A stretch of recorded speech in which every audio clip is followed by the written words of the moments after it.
Good morning, guys. How are you? Very good. I am also fine. आपको पता है हम एनसीईआरटी बोर्ड का 12th क्लास सिलेबस जैव अणु बायोमोलिक्यूल्स पढ़ा रहे हैं। आज मेरा बायोमोलिक्यूल्स में दूसरा टॉपिक है और पीरियड तीसरा है। पहला पीरियड था मोनोसैकेराइड्स, दूसरा था डाई और ओलिगोसैकेराइड्स, यानी कि मैंने दोनों पीरियड्स में कार्बोहाइड्रेट को फिनिश किया था। अब मेरा जो दूसरा पीरियड है गाइस, यह है दूसरा जो टॉपिक है वो है अमीनो अम्ल, अमीनो एसिड्स। तो गाइस आज हम अमीनो एसिड्स पढ़ेंगे। बहुत ही अच्छा टॉपिक है अमीनो एसिड्स। थैंक्स, नाम से ही पता लग रहा है अमीनो एसिड्स, जिसमें एमीन समूह और कार्बोक्सिलिक दोनों समूह साथ साथ हों। वे ऑर्गेनिक कंपाउंड जिसमें अमीनो NH2 समूह और कार्बोक्सिलिक COOH समूह दोनों साथ साथ होते हैं, वह कहलाता है क्या? अमीनो अम्ल। तो गाइस अमीनो अम्ल क्या है? एमिनो एसिड्स, ये हमारा आज का टॉपिक होगा अमीनो एसिड्स। देखिए, amino is stands for amine, its functional group is NH2 and acids, और जो ऑर्गेनिक एसिड्स होते हैं गाइस उनको कहते हैं कार्बोक्सिलिक एसिड्स, COOH इनका फंक्शनल ग्रुप होता है। अर्थात एमिनो एसिड्स में एमीन व कार्बोक्सिलिक दोनों समूह पाए जाते हैं। गाइस, जो प्रोटीन होती है ना, जो हमारे खाद्य पदार्थ में जो प्रोटीन मुख्य पार्ट होता है, प्रोटीन जो होती है, प्रोटीन अल्फा अमीनो अम्लों का, अल्फा अमीनो अम्लों का बहुलक होती है। बहुलक बोले तो पॉलीमर।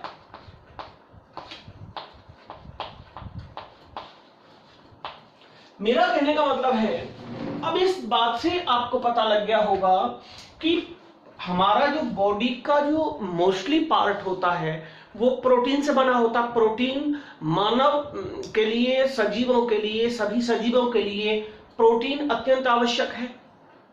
तो guys, protein is necessary for the living things, और प्रोटीन किससे बनी हुई है? अमीनो अम्लों से बनी हुई है। इट मीन्स ये हुआ कि अब आपको पता लग गया कि अमीनो एसिड्स हमारे लिए कितने उपयोगी हैं,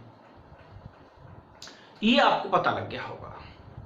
ठीक है गाइस, अब मैं आगे चलता हूं। जो अल्फा अमीनो एसिड्स क्या होते हैं, अभी आप इनके क्लासिफिकेशन में आप पढ़ेंगे, 100% पढ़ेंगे। तो देखिए,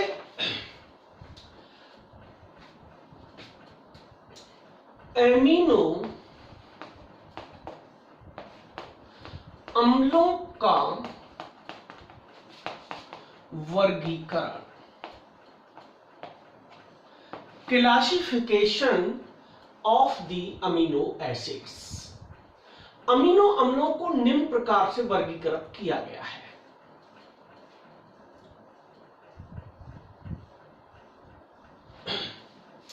कार्बोक्सिलिक समूह की स्थिति के आधार पर वर्गीकरण। पहला वर्गीकरण है अमीनो NH2 तथा कार्बोक्सिलिक समूह की संख्या के आधार पर वर्गीकरण। कार्बोक्सिलिक संख्या के आधार पर इनको अल्फा, बीटा, गामा और लैम्डा में वर्गीकृत किया गया है। अल्फा, बीटा और गामा में वर्गीकृत किया गया है। Alpha, beta, gamma is more important. Alpha, beta, gamma में सबसे पहले नंबर ए लेता हूं मैं alpha amino acids, alpha amino अम्ल। अल्फा अमीनो अम्ल क्या होते हैं? इनमें अमीनो समूह कार्बोक्सिलिक समूह से अल्फा स्थिति पर होता है। इनमें एमीन ओ समूह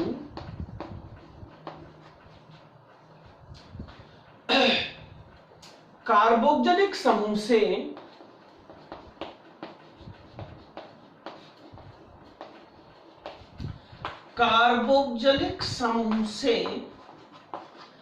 अल्फा पोजीशन, अल्फा स्थिति पर होता है। कहां होता गाइस? अल्फा पोजीशन पर होता है। अल्फा पोजीशन क्या होती है? अल्फा पोजीशन होती है जो कार्बोक्सिलिक समूह है COOH, उसके जो नियरेस्ट कार्बन होता है उसे कहते हैं अल्फा कार्बन। कार्बोक्सिलिक समूह के जो नियरेस्ट कार्बन होता है वह कहलाता है अल्फा कार्बन, और उसी अल्फा कार्बन पर NH2 जुड़ा होता है और उसी कार्बन पर एक साइड को COOH जुड़ा होता है। दोनों NH2 group and carboxylic group both are attached at the alpha carbon. They are called alpha amino acids. Okay guys, देखिए जैसे इसका मैं एक एग्जांपल आपको बता रहा हूं।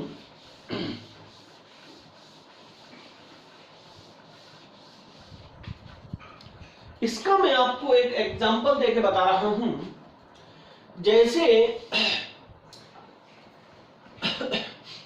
अर्थात NH2 व COOH एक ही कार्बन पर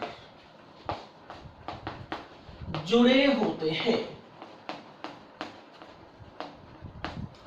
for example NH2CH2COOH, this is alpha carbon.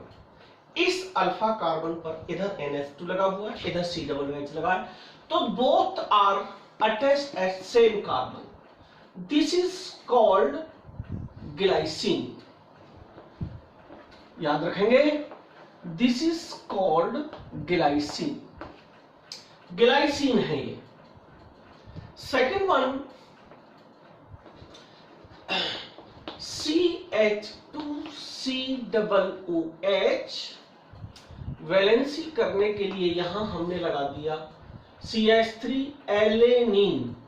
This is alanine. तो गाइस, और भले कुछ भी हो, जैसे इसमें यहां नीचे ब्रांच नहीं थी, इसमें ब्रांच है, तो आपको याद रखना है, तुम्हें केवल ये देखना है कि NH2 और COOH की जो पोजीशन है वो इसी एक कार्बन पर है, सेम प्लेस पर है, और ये कार्बन क्या कहलाता है? Alpha carbon. तो इसे कहेंगे अल्फा अमीनो अम्ल। ओके, समझ में आ गया ना? अच्छा, वेरी गुड। अब आगे चलते हैं, number B, beta amino acids. Beta amino acids, number B, beta amino acids. अब इसका नाम से आपको पता चल रहा है, इसमें जो एमिनो समूह होगा वो कहां होगा, बीटा पोजीशन पर होगा। इनमें NH2 समूह COOH से बीटा स्थिति पर होता है। कहां होता है गाइस, बीटा पोजीशन पर होता है। बीटा पोजीशन देखिए मैं अभी आपको बता रहा हूं, जैसे CH2COOH, CH2 and NH2. This is alpha, nearest carbon is called alpha, this is beta. तो NH2 कहां है गाइस, इस पर है, इस कार्बन पर है। COOH से बीटा पोजीशन पर है। ये कहलाता है बीटा अमीनो प्रोपेनोइक अम्ल। बीटा अमीनो प्रोपेनोइक अम्ल। प्रोपेनोइक अम्ल क्यों कह रहा है, 1 2 3 आ रहे हैं। बीटा क्यों कह रहा है, क्योंकि बीटा पे लगा हुआ है। ठीक है गाइस, नंबर 3, इसके बाद में लेता हूं मैं, ये समझ में आ गया होगा आपके।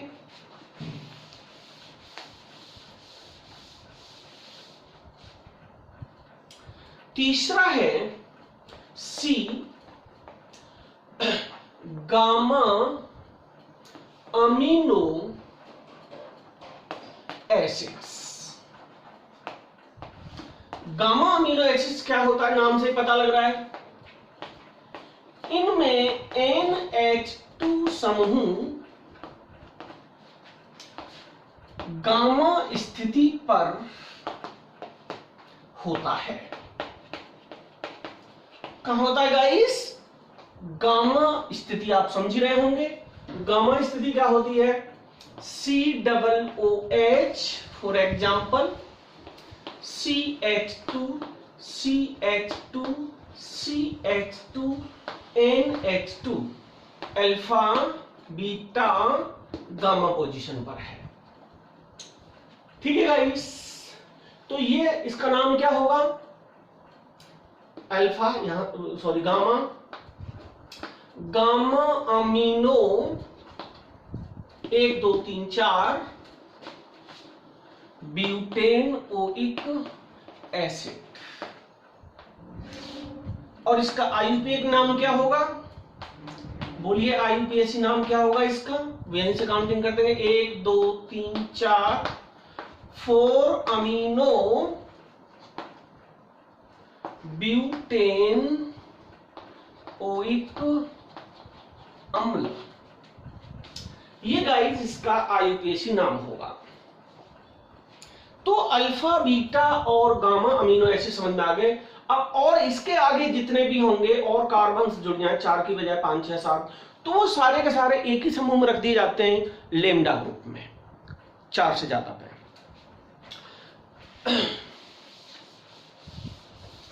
इसके बाद में गाइस आता है एमीन तथा कार्बोक्जिलिक समूहों की संख्या के आधार पर। दूसरा वर्गीकरण है NH2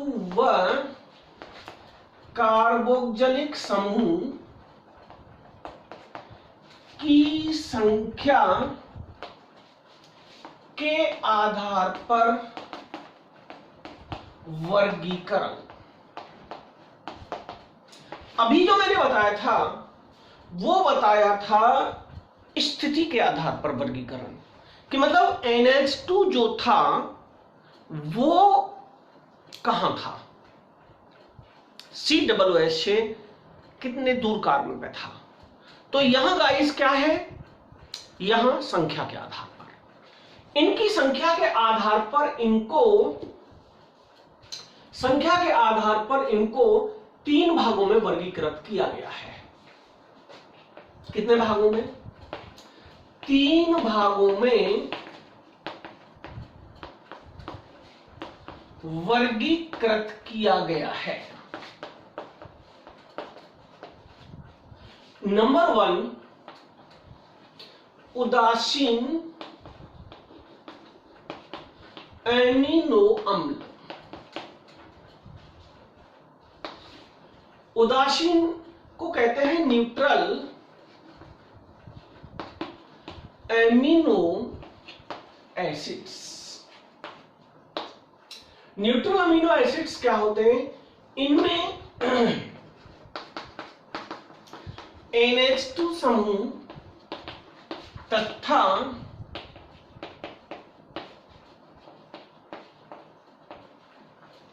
कार्बोक्सिलिक समूह की संख्या समान होती है। जो COOH और NH2 हैं, इनमें उनकी संख्या समान होती है। एक NH2 तो एक COOH, 2 NH2 तो 2 COOH, तो दोनों की संख्या समान होती है। ठीक है? कैसे? जैसे अभी जो मैंने उदाहरण दिया था ग्लाइसिन का, देखिए ग्लाइसिन का आपको याद होगा NH2CH2COOH, NH2 और COOH दोनों की संख्या समान है कि नहीं? एक एक। अभी जो मैंने थोड़ी देर पहले उदाहरण दिया था एलेनिन का, एलेनिन भी इसी ग्रुप में आता है, ग्लाइसिन, एलेनिन, ये दोनों उदासीन अमीनो अम्ल हैं। ओके गाइस, इसके बाद में लेते हैं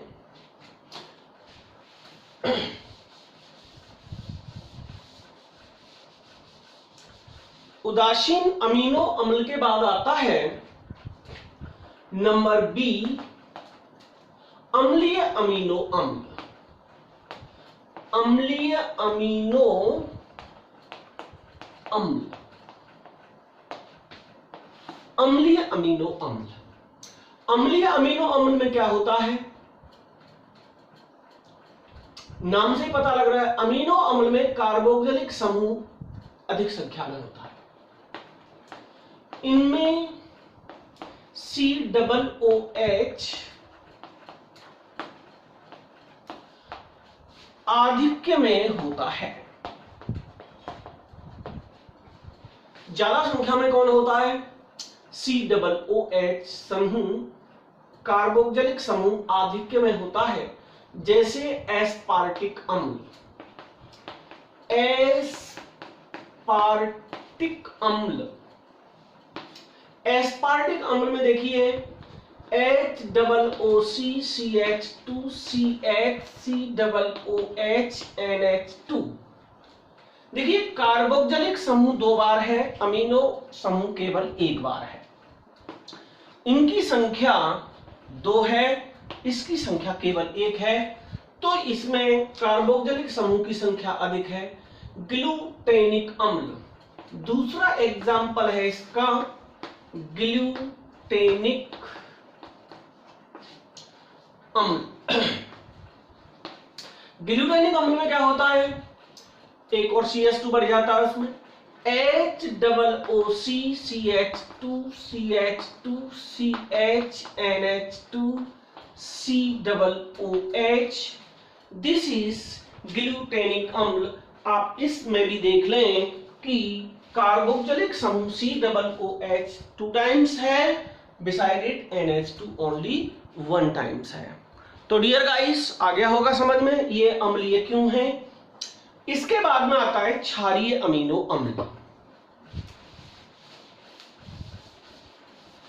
क्षारीय अमीनो अम्ल,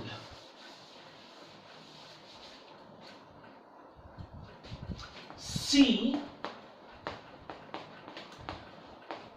क्षारीय अमीनो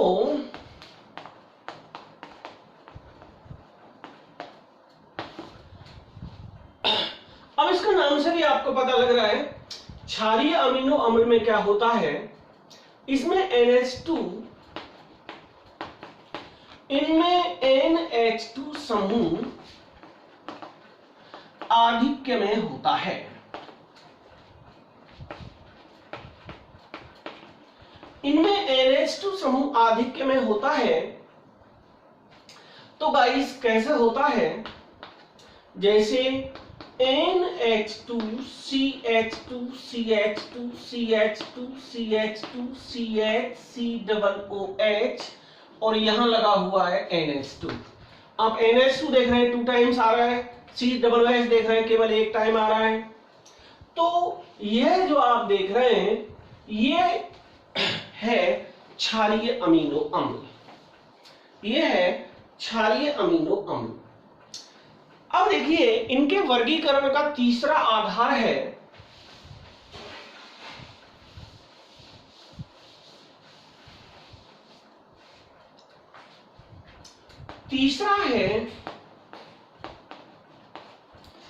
आवश्यक एवं अनावश्यक अमीनो अम्ल।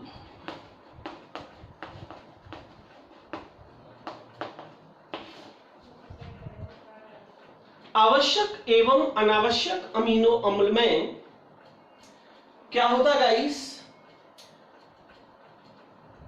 जो अमीनो अम्ल शरीर द्वारा संश्लेषित किए जा सकते हैं, जो अमीनो अम्ल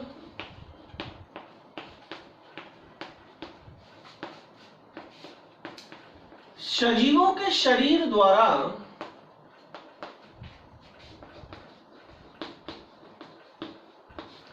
निर्मित किए जा सकते हैं,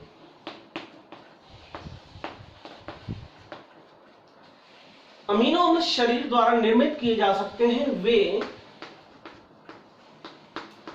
अनावश्यक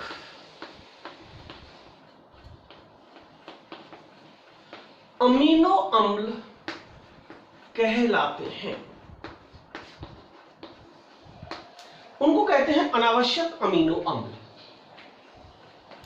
गाइस और जो अमीनो अम्ल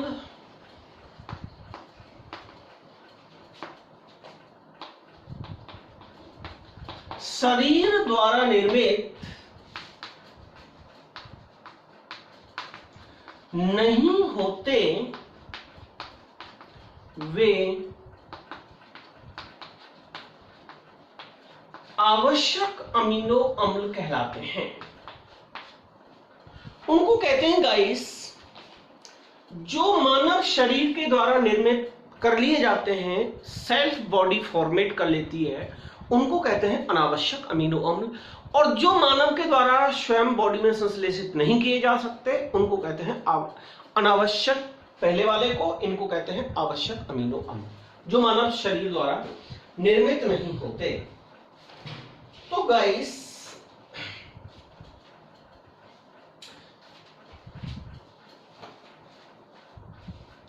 ये कौन है क्या है अभी मैं आपको बताता हूं।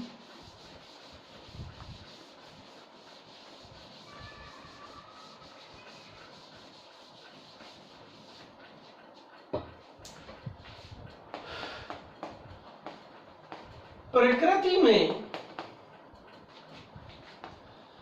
20 अमीनो अम्ल ज्ञात है। How many? 20 अमीनो अम्ल ज्ञात हैं।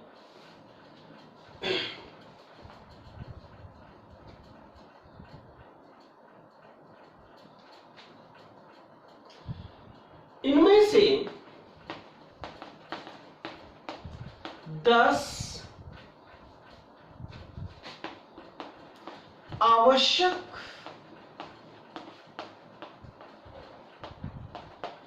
अमीनो अम्ल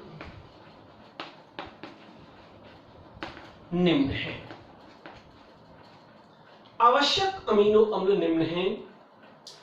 ये जो आवश्यक अमीनो अम्ल होते हैं, ये भोजन द्वारा प्राप्त नहीं होते। तो ये 10 आवश्यक अमीनो अम्ल हैं। Number 1 tryptophan, tryptophan. दूसरा मैथिआनीन, मैथिआनीन। तीसरा valine,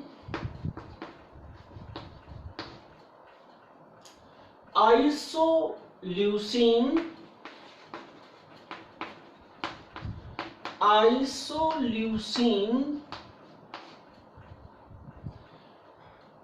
5 leucine. Number 6 lysine, lysine. Number 7 phenylalanine, phenylalanine. Number 8 arginine, arginine. Number 9 प्रोओनिन,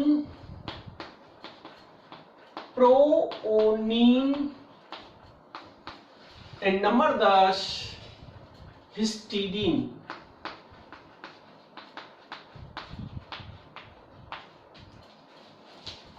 dear guys, ये 10 आवश्यक अमीनो अम्ल हैं। इन्हें मानव भोजन द्वारा अपने शरीर में निर्मित नहीं कर सकता। इनको ये आवश्यक अमीनो अम्ल हैं। तो डियर गाइस, अमीनो अम्ल में एक मेन टॉपिक होता है समविभव बिंदु, जो आपको एग्जाम में पूछ लिया जाता है।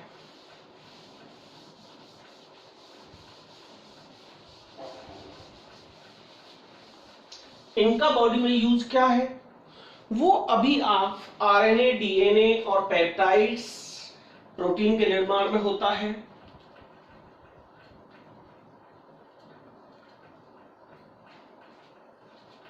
देखिए, ये पूछ लिया जाता है क्या अमीनो अम्ल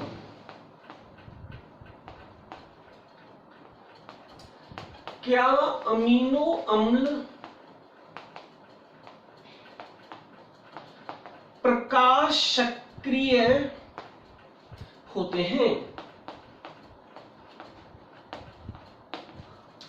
आंसर यस, हाँ, क्योंकि इनमें किरैल कार्बन असम्मित कार्बन पाया जाता है। जैसे देखिए, आप ये किसका उदाहरण है आपको पता है, NH2CH2COOH, ये था कि नहीं जो सबसे पहले मैंने बताया था आपको, अल्फा। अब इसके हम जब स्ट्रक्चर बनाए, इस वाले कार्बन को हम ये लिख लिया, ये वाला कार्बन, इसके हाइड्रोजन कितने हैं, 2 हाइड्रोजन हैं, COOH, एक किनारे पर COOH है। जहां ये लगा हुआ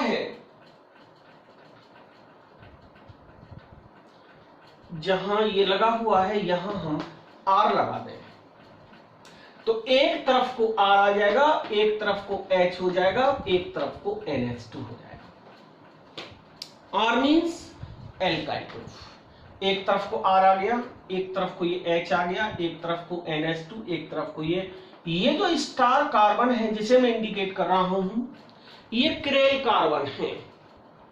तो इस क्रेल कार्बन की वजह से, क्रेल कार्बन वो होता है जिसकी कार्बन की चारों संयोजकताएं अलग अलग प्रकार के समूहों से जुड़ी होती हैं। तो यहां अलग अलग प्रकार के समूहों से कार्बन की चारों संयोजकताएं सेटिस्फाइड हो रही हैं, तो इसलिए यह कार्बन क्या है, असममित कार्बन है। और सभी अमीनो अम्ल में असममित कार्बन होता है, इसलिए सभी अमीनो अम्ल प्रकाश सक्रिय ऑप्टिकल एक्टिव होते हैं। ओके, एक पूछा जाता है इसमें अमीनो अम्ल के वर्गीकरण के बाद में और क्या पूछा जाता है कि समविभव बिंदु क्या है। समविभव बिंदु पूछा जाता है। समविभव बिंदु होता है iso electric point, iso electric point. Iso electric point क्या होता है, जो अमीनो अम्ल होते हैं इनका निश्चित समविभव बिंदु होता है। अलग अलग अमीनो अम्ल के समविभव बिंदु अलग अलग होते हैं। समविभव बिंदु क्या होता है, विलयन का वह पीएच,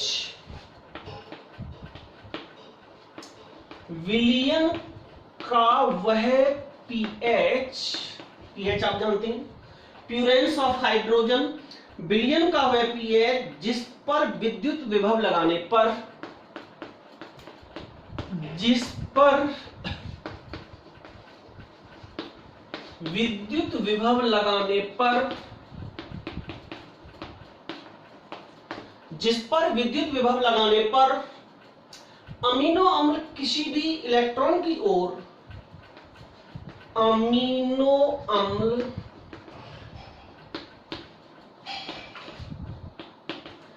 किसी भी इलेक्ट्रोड की ओर गमन नहीं करता, किसी भी इलेक्ट्रोड की ओर गमन नहीं करता, किसी भी इलेक्ट्रोड की ओर गमन नहीं करता, समविभव बिंदु कहलाता है। यही समविभव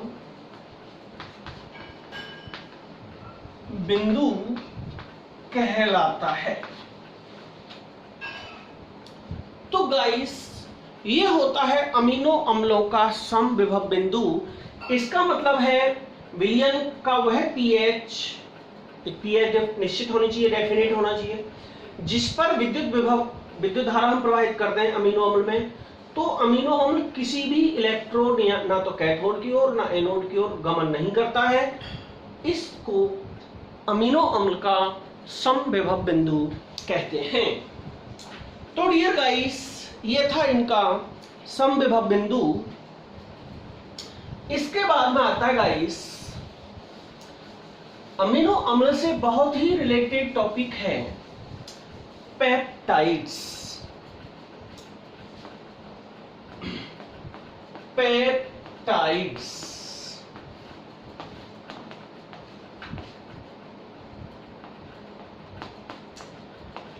पेप्टाइड्स। तो गाइस क्या होता है, अमीनो अम्ल के दो या दो से अधिक अणुओं के पेप्टाइड बंधों द्वारा जुड़कर बने यौगिक एमिनो अम्लों के दो या दो से अधिक अणु, दो या दो से अधिक अणु जो पेप्टाइड बंधों द्वारा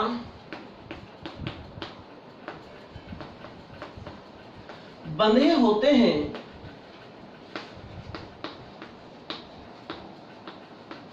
वे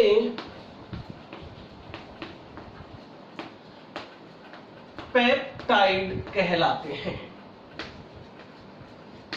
वो गाइस क्या कहलाते हैं, पेप्टाइड कहलाते हैं। ये वास्तव में एमाइड्स होते हैं जिनमें CONH2 समूह होता है, एमाइड्स होते हैं।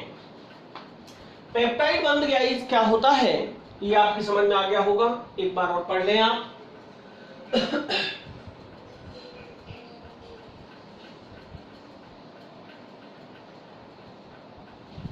तो हम क्या कह सकते हैं,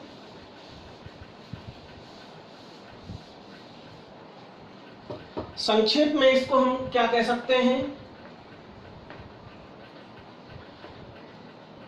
अमीनो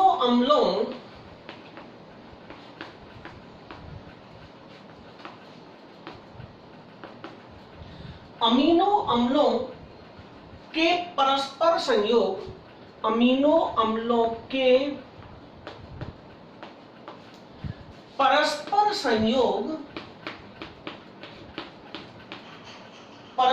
संयोग से बने एमाइड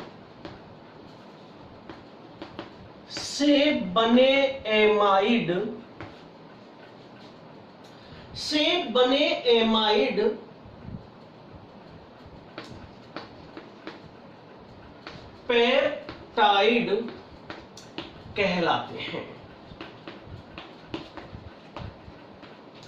इनमें क्या हो जाएगा इनमें पेप्टाइड बंध होता है, पेप्टाइड बंध होता है। CONH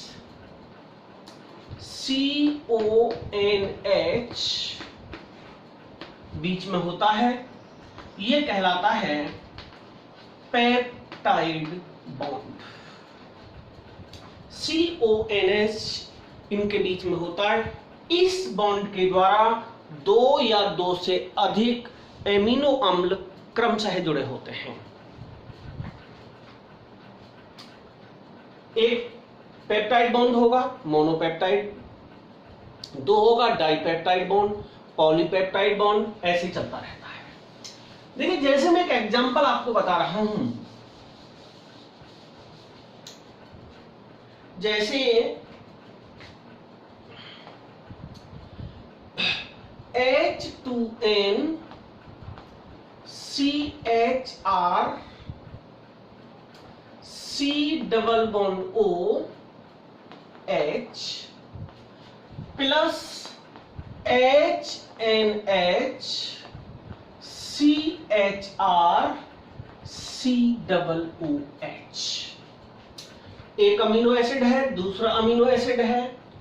अब देखिए गाइस क्या होगा, इनमें से आप जल को पृथक कर दीजिए। -H2 को जब दो या दो से अधिक अमीनो एसिड्स परस्पर जुड़ते हैं तो उनके परस्पर जुड़ने पर H2O निष्कासित हो जाता है। जल निष्कासित हो जाने के बाद उन दोनों के बीच में CONH बॉन्ड निर्मित होता है, उसी को कहते हैं पेप्टाइड बॉन्ड। तो गाइस याद रखना, एक अमीनो अम्ल का COOH से OH निष्कासित होता है, दूसरे अमीनो अम्ल का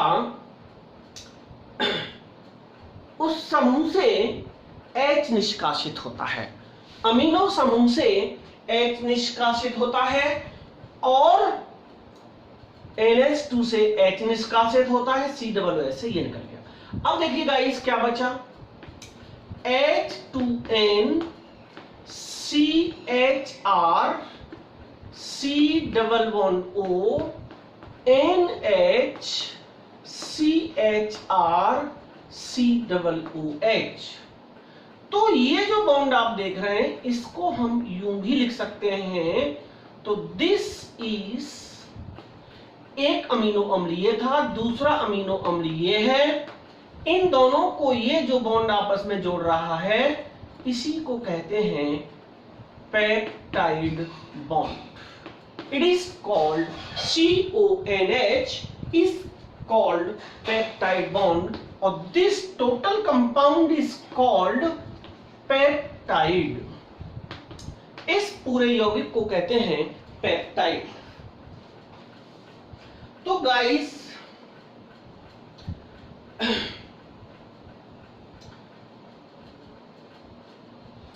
पेप्टाइड 3 प्रकार के होते हैं।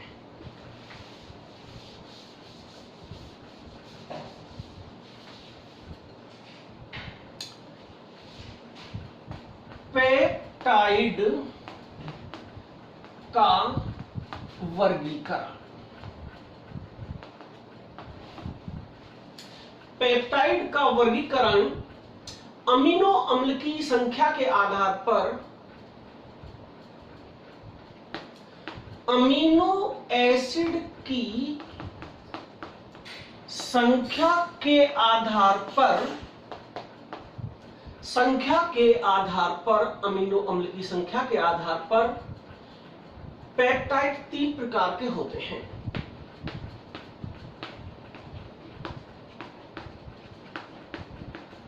ये 3 प्रकार के होते हैं। Number 1 oligopeptide. नंबर 1 ओलिगोपेप्टाइड क्या होता है गाइस? इसमें 2 से 9 तक 2 से 9 संख्या में अमीनो अम्ल होते हैं।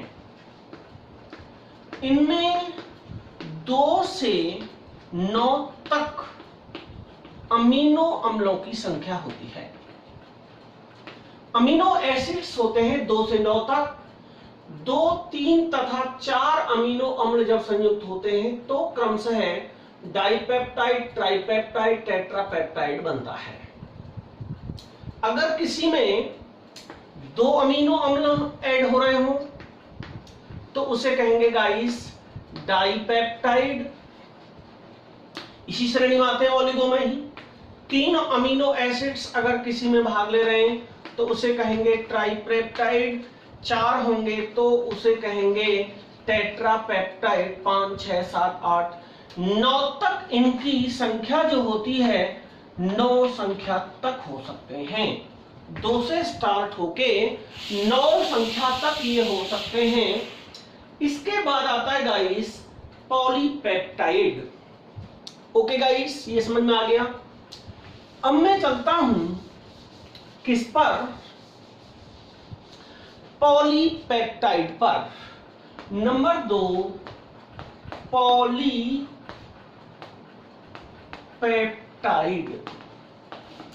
पॉलीपेप्टाइड्स क्या होते हैं गाइस? इनमें 10 से 100 तक अमीनो एसिड्स होते हैं। और तीसरे जो होते हैं उन्हीं को कहते हैं गाइस प्रोटीन। प्रोटीन में अमीनो अम्ल की संख्या 100 से अधिक होती है। इनमें अमीनो एसिड्स की संख्या 100 से अधिक होती है। मोर देन 100, 100 से अधिक होती है। तो गाइस ये होता है प्रोटीन, इन्हीं से मिलकर बना होता है।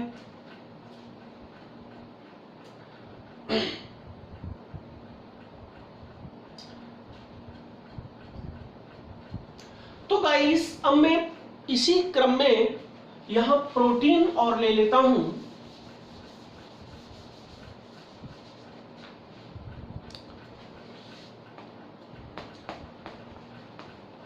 प्रोटीन क्या होती है गाइस?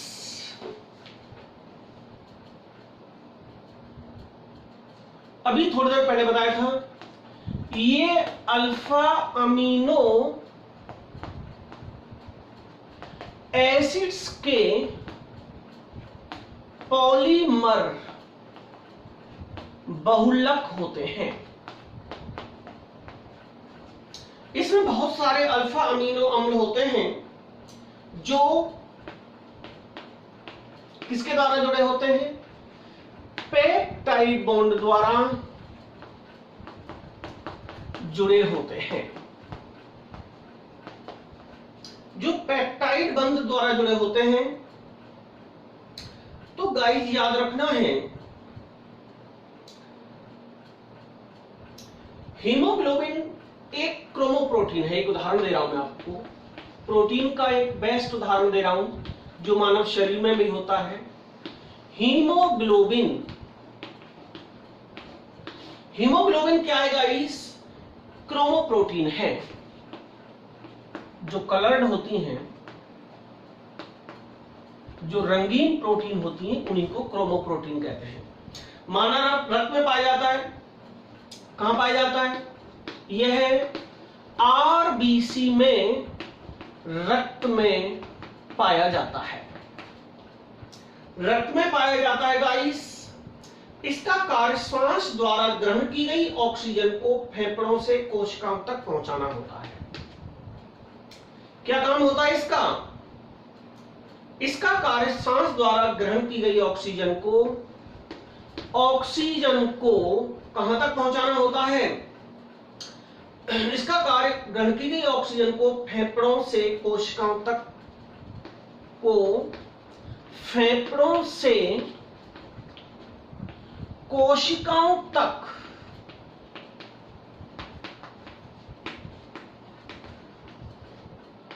पहुंचाता है। कौन? हीमोग्लोबिन। पढ़ लेगा इसे एक बार इसे।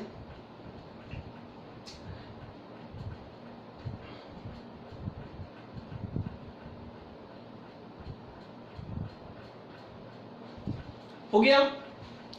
अब आता है गाइस, मैं अभी और आगे चल रहा हूं इसी में।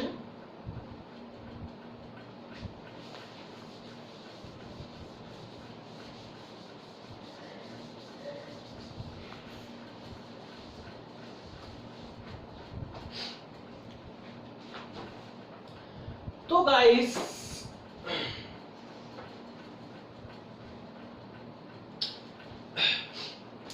इसमें क्या होता है?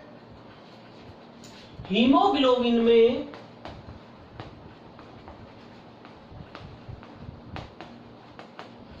,574, याद रखना आपको, 574 अमीनो अम्ल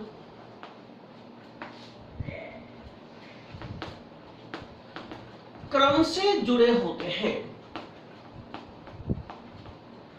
कितने जुड़े होते हैं गाइस? 574 जुड़े होते हैं, एक क्रम में जुड़ी होती हैं। अगर इनकी संरचना यदि क्रम में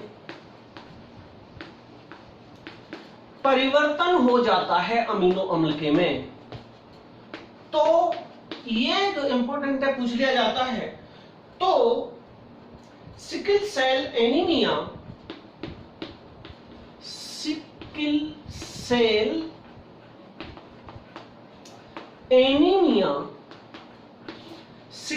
सेल एनीमिया नामक रोग हो जाता है।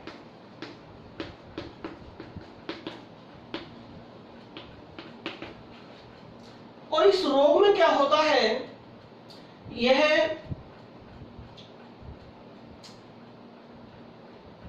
इसमें क्या होता है? एमिनो अम्ल की जगह ग्लूटामीन अमीनो अम्ल। कारण क्या होता है इसमें? ग्लूटामीन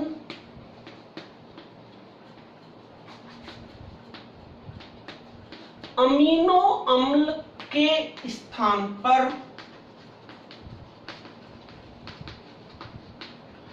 वैलीन के आ जाने पर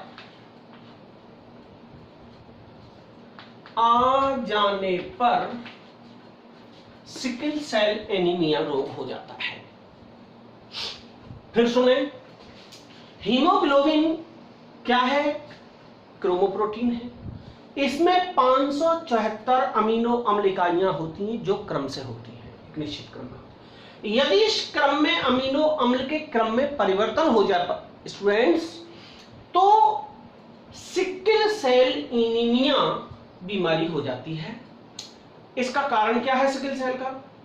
जब हीमोग्लोबिन में ग्लूटामीन अमीनो अम्ल की जगह पर वैलीन अमीनो अम्ल आ जाता है, ग्लूटामीन की जगह पर वैलीन अमीनो अम्ल आ जाता है, तो सिकल सेल एनीमिया नामक बीमारी हो जाती है।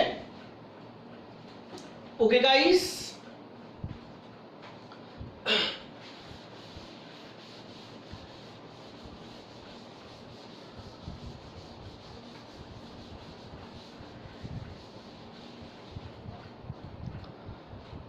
प्रोटीन अगर पूछ लिया जाए तो क्या है? प्रोटीन ये नाइट्रोजन युक्त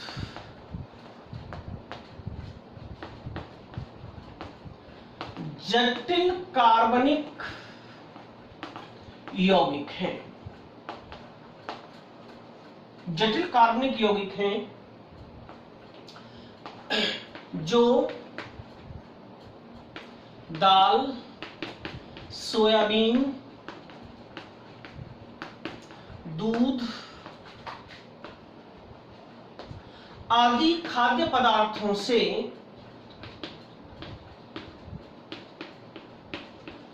प्राप्त होते हैं। तो याद रखेंगे, दूध में सभी आवश्यक, जो मैंने पीछे 10 बताए थे, आवश्यक अमीनो अम्ल होते हैं और इन अमीनो अम्लों से ही किसका निर्माण होता है? प्रोटीन का। इसलिए प्रोटीन के निर्माण के लिए दूध जरूरी है। और सबसे ज्यादा जो प्रोटीन पाई जाती है 43%, वो सोयाबीन में पाई जाती है। सबसे ज्यादा प्रोटीन किसमें पाई जाती है गाइस? सोयाबीन में 43%, दालों में 20 से 25%, दूध में 8 से 10%, और मक्के में भी 8 से 10%, बकरे के मीट में 20 से 25%। तो यह प्रोटीन का प्राप्ति स्रोत है। प्रोटीन भोजन के प्रमुख अवयव होते हैं। भोजन के कुल 6 अवयव होते हैं, जिनमें से प्रोटीन भी एक है। बिना प्रोटीन के मानव जीवन, कहें तो सजीवों का जीवन असंभव है। ओके गाइस,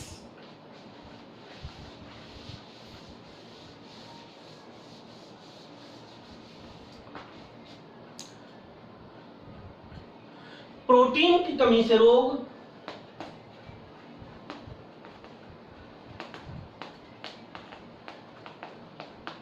प्रोटीन की कमी से प्रोटीन क्या करता है? मानव कोशिकाओं के निर्माण में प्रोटीन की अहम भूमिका होती है। कोशिकाओं का जीव द्रव्य प्रोटीन से बना होता है। शरीर की मरम्मत, कोशिकाओं का डेवलपमेंट सभी प्रोटीन के द्वारा होता है। लेकिन इसकी कमी से कौन से रोग हो सकते हैं गाइस?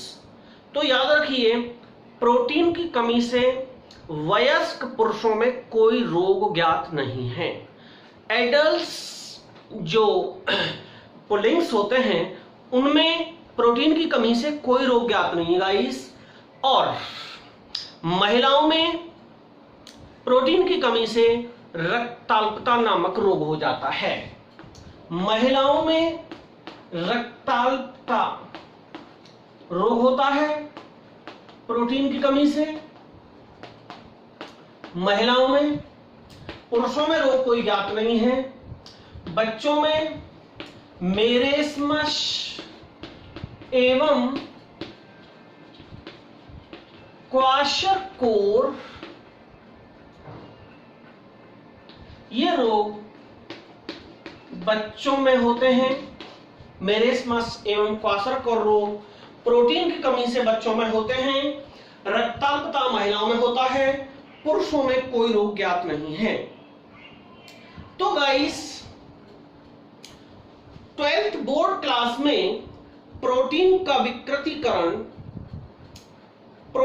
विकृतीकरण पूछ लिया जाता है।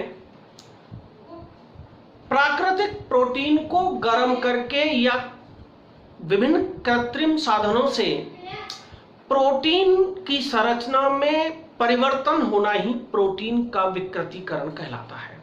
फिर सुने, प्रोटीन की प्राकृतिक संरचना को कृत्रिम साधनों से परिवर्तित करना प्रोटीन का विकृतीकरण कहलाता है।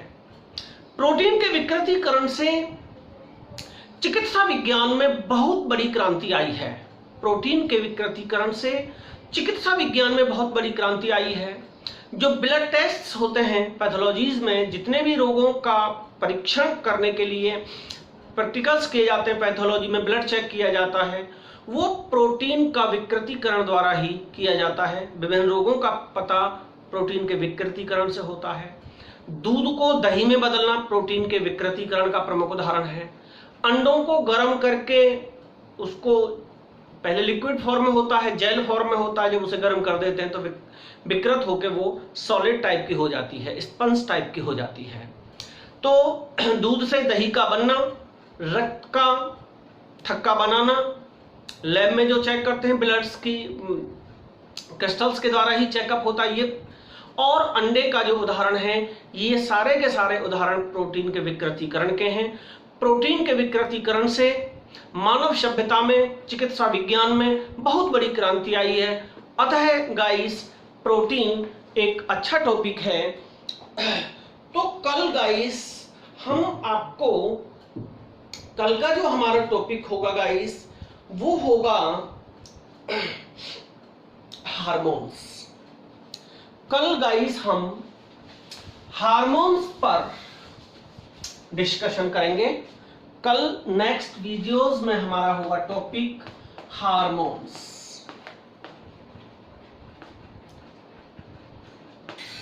तो गाइस, यह वीडियो मेरा कैसा लगा? पूरा थ्योरेटिकल टॉपिक था, इसे पढ़ाना बहुत आसान नहीं है।